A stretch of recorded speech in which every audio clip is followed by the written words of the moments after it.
ብሕታውነት ሰላም በብዘለኹምዎ ሎማዓንቲ ሰኔካኒ ብጻይሉ ስልየ ዝጸሓፈሉ መልእኽቲ እየ ኸስማዓኩም። ሉስልየ ስዋይ ሓሳበይ ኣይቀየርኩን። ሕዚ እውን ምስ ብዙሓት ሰባት ይኹን ምስ ሒደት ሰባት ዋላ ምስ ሓደ ሰብ ብዙሕ ግዜ ኣይትሕልፍ። ንስኻ ንባዕልኻ እኹል ምዃንካ ስለ ዝኣምን እየ ግዜኻ ምስ ዋላ ሓደ ሰብ ክትማቐሎ ዘይደሊ። ብዛዕባ እቲ ለባም መምህር ክሬተስ ሓደ ዛንታ ኸዘንትወልካ። ዝኾነ መንእሰይ በይኑ ክጓዓዝ ይርኢ እሞ እንታይ ትገብር ኣለኻ ኢሉ ይሓቶ። እቲ መንእሰይ ድማ ምስ ባዕለይ የዋግዕ ኣለኹ ኢሉ መሊሱሉ። ሽዑ ክሬተስ ኣስተብህል ምስ ሕማቕ ሰብ ኢኻ ተዋግዕ ዘለኻ ኢሉ ኣጠንቅቆ ይበሃል። ሰባት ክሓዝኑ ወይ ክፈርሑ ከለዉ ንዓርሶም ከይጎድኡ ምእንቲ በይኖም ኣይንገድፎምን። ብግቡእ ምሕሳብ ዘይኽእሉ ሰባት እውን ኣሚንካ ንበይኖም ኣይገደፉን። ምክንያቱ ዘይሕሰብ ሓሲቦም ንባዕሎምን ንኻልኦትን ሰበብ እዮም ዝኾኑ። ልጓም ሕማቕ ኣመሎም ፍርሖምን ፍትወቶምን ይፍታሕ። ሕንከት ኣልቦታትን ሓራቓትን ይኾኑ ስምዒታዊነት የጥቅዖም። ብሓፂሩ እቲ ንለባም ዝጠቕሙ ብሕታውነት ነታ ዓሻ ዝበኣሰዩ ዕሽነቱ ዘግድደሉ።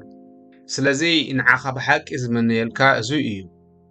ትምኒት ጥርጣረ ስለ ዘመላኽትን ከምቲ ትግብሮ ኣነ ስለ ዝኣምነልካን እስኻ ክትግብሮ ዘለካ ምባል እዩ ዝሓሽ። እስኻ ክትግብሮ ዘለካ ምስ ዋላ ሓደ ሰብ ግዜኻ ኣይተጥፍእ።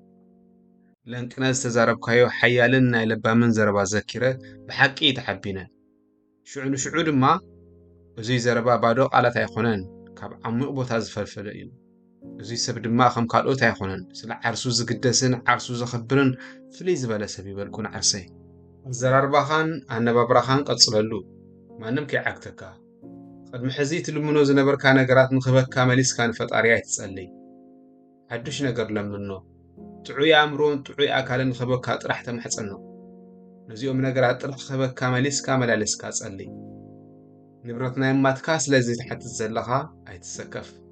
ከም ልማደይ ዘንበብክዎ ቁም ነገር ክካፍለካ ንፈጣሪ ውዓይልካ ምጽላይ ተኽኢልካ ካብ ትርፊ ድሌት ናጻኢኻ ሕቶኻ ሕልፊ ሕቶ ኣይኾነን ማለት እዩ ኢሉ ኣቶ ናዶሮስ ሓቂ ዘረባ ተዛሪቡ።